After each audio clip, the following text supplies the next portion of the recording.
ಗಾಡಿ ಚಾರ್ಜ್ ಹಾಕ್ಬೇಕಾದ್ರೆ ದಿನಾಗಲೂ ಮಳೆ ಬರ್ತಾಯಿದೆ ಮತ್ತು ಚಾರ್ಜರ್ ಮೇಲೆ ನೀರು ಬೀಳ್ತಾಯಿದೆ. ಸೊ ಇದಕ್ಕೆಲ್ಲ ಕವರ್ ಮಾಡಿ ದಿನಾಗಲೂ ಬೇಜಾರಾಗ್ಬಿಟ್ಟೈತೆ. ಸೊ ಅದಕ್ಕೆ ಇದಕ್ಕೊಂದು ಬಾಕ್ಸ್ ಮಾಡೋಣ ಅಂದ್ಬಿಟ್ಟು ಮರಗಳು ತೊಗೊಂಡಿದ್ದೀನಿ, ತೋರಿಸ್ತೀನಿ.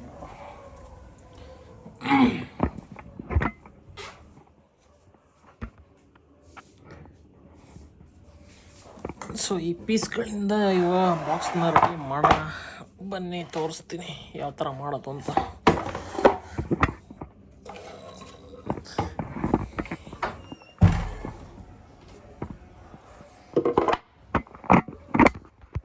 ಹೊಸ ಗಾಡಿ ಮನೆಗೆ ಬಂದಿದ್ದಿಂದನೇ ಒಂದು ಕಡೆ ಖುಷಿ, ಆದರೆ ಏನಪ್ಪ ಅಂತ ಹೇಳಿದ್ರೆ ಮಳೆಗಾಲ, ಮಳೆ ಟೈಮು, ದಿನಾಗಲೂ ಮಳೆ ಬರ್ತಾಯಿದೆ. ಸೊ ಏನಾಗುತ್ತೆ ಅಂದರೆ ಈ ಸಾಕೆಟ್ನಂತೂ ಫಿಟ್ ಮಾಡಿಬಿಟ್ಟೆ, ಆ ಸಾಕೆಟ್ಗೆ ನೀರು ಬೀಳುತ್ತೆ ಮತ್ತು ಚಾರ್ಜರ್ಗೆ ನೀರು ಬೀಳುತ್ತೆ. ಹೀಗೆ ಒಂದು ಅಪಾರ್ಟ್ಮೆಂಟ್ ಒಳಗಡೆ ಹೋಗಿದ್ದಾಗ ಚಾರ್ಜರ್ ಬಾಕ್ಸ್ನ ನೋಡಿದೆ. ಆ ಚಾರ್ಜರ್ ಬಾಕ್ಸ್ ನೋಡಿ ಇನ್ಸ್ಪೈರ್ ಆಗಿಬಿಟ್ಟೆ. ನೋಡಿ ಪ್ರತಿಯೊಂದು ಬೀಗದಿಂದ ಹಿಡಿದು ಎಲ್ಲ ಪ್ರತಿಯೊಂದು ಹಾಕಿದ್ದಾರೆ. ಅದಕ್ಕೆ ಒಂದು ಬಾಕ್ಸ್ ಮಾಡಬೇಕು ಅಂದ್ಬಿಟ್ಟು ಪ್ರತಿಯೊಂದು ಐಟಮ್ಗಳನ್ನ ತೊಗೊಂಬಂದು ಇಟ್ಕೊಂಡಿದ್ದೀನಿ. ಇದೇನಿಲ್ಲ, ಸುಮಾರು ಒಂದು 2,000 ರೂಪಾಯಿ ಖರ್ಚು ಮಾಡ್ತು ಅಂತ ಹೇಳಿದ್ರೆ ನಮಗೆ ಆನ್ಲೈನಲ್ಲಿ ಮೆಟಲ್ ಬಾಕ್ಸ್ ಸಿಗುತ್ತೆ. ಬಟ್ ಏನಪ್ಪ ಅಂತ ಹೇಳಿದ್ರೆ ನಾನು ಚಿಕ್ಕ ವಯಸ್ಸಿಂದ ಹಿಡಿದು ಎಲ್ಲ ಕೆಲಸನೂ ಕಲ್ತ್ಕೊಂಬಂದ್ಬಿಟ್ಟಿದ್ದೀನಿ.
ಪಾರ್ಕಿಂಗ್ ವ್ಯವಸ್ಥೆ ಇಲ್ಲದಿರೋ ಮನೆ ಸೇರಿಕೊಂಡ್ರೆ ಹಿಂಗೇನೆ ನೋಡಿ, ದಿನ ಮಳೆ ಬರ್ತದೆ.